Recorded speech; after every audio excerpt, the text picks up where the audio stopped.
அமித்ஷா சென்னை வருகிறார். அமித்ஷா வந்தாலே ஒரு பரபரப்பு இருக்கும் சென்னை. ஏன் மெயினா வருவாருட்டு என்னோட யூகம் என்னன்னா, கூட்டணி எப்பயோ உறுதி பண்ணிட்டாங்க. முடிஞ்ச அளவு ஓபிஎஸ் தினகரன் அவங்க கட்சியில சேர்றதுக்கு வாய்ப்பு இருக்கா இல்லையான்னு கடைசியா ஒரு முயற்சி எடுத்து பார்ப்பாருன்னு இருக்கும். அதிமுகல சேர்க்கறதுக்கு ஒரு வாய்ப்பு இருக்கா பார்க்கணும். இல்லைன்னா தினகரனுக்கு எத்தனை சீட்டுங்கிறத ஒதுக்குறதுக்கு ஒரு வாய்ப்பு இருக்கும். ஓபிஎஸ் அவரை டம்மி ஆக்கிடுவார் நினைக்கிறேன். பட் ஆனா அதிமுகல சேர்ந்தாருன்னா அவர் ஒரு சிறந்த தலைவர் தான். அதனால அதுல எந்த ஒரு தவறு கிடையாது. பட் எடப்பாடியோட சேர்ந்து வேலை செய்வாரான்னு தெரியாது. எத்தனை சீட்டுங்கிறதுக்கு இப்பயே ஒரு அஸ்திவாரம் போடுவாரு. ஒரு 50 கேட்டு வைப்போமே அப்படின்ட்டு கூட இருக்கலாம். பட் 50 கொடுக்க மாட்டாங்க. எனக்கு தெரிஞ்சு போன தடவை 20 இந்த தடவை ஒரு 30 கொடுப்பாங்கிறது தான் என்னோட கருத்து. பட் சொல்றது பெருசா சொல்லுவாங்க.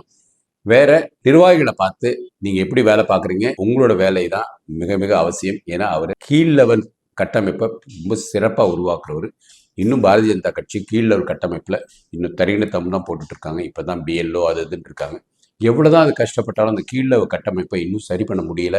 ஏன்னா அவங்களுக்கு ஒரு பொருளாதார சப்போர்ட் இருக்க மாட்டேங்குது. மாவட்ட தலைவர்கள்லாம் நல்ல பொருளாதார இருந்துச்சுன்னு வச்சுக்கோங்க. அவங்களே ஏதாவது இந்த போகும்போது என்னடா பெட்ரோல் போட்டுக்கோடா இல்லாட்டி டீ வாங்கிக்கோ அது இதுன்னு ஏதாவது கொடுப்பாங்க. கீழ் கட்டமைப்பு உருவாகிறதுக்கு மெயின் காரணம் அவங்க உண்மையாகவே கட்சிக்காக வேலை செய்கிறாங்க, பொருளாதாரத்தை பார்க்காத வேலை செய்கிறாங்க. அதனால பெரிய ஒரு பாதிப்பு இருக்கு.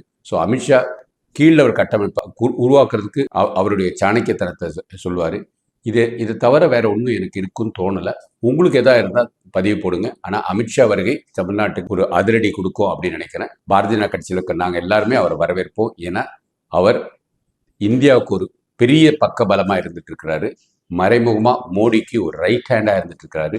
பாரதிய ஜனதா கட்சிக்கு மறைமுகமாக அவர் தான் தலைவர்னே சொல்லலாம். அவ்வளோ லெவலில் ஒரு பொலிட்டிக்கல் நாலேஜ் அவர்கிட்ட இருக்கும். இந்தியா ஃபுல்லாக உள்ள இந்திய அலையன்ஸை கொஞ்சம் கொஞ்சமாக அப்படியே குறைச்சிக்கிட்டு இருந்ததுக்கு அமித்ஷா ஒரு மேஜர் பங்கு. அமித்ஷா வருகை ஒரு முக்கியமான தலைப்பாக இருக்கும் நாளைக்கு எல்லா பத்திரிகையிலும். வாழ்க பாரதம், வளர்க இளைஞர் சமுதாயம், ஒளிரட்டும் தமிழகம்.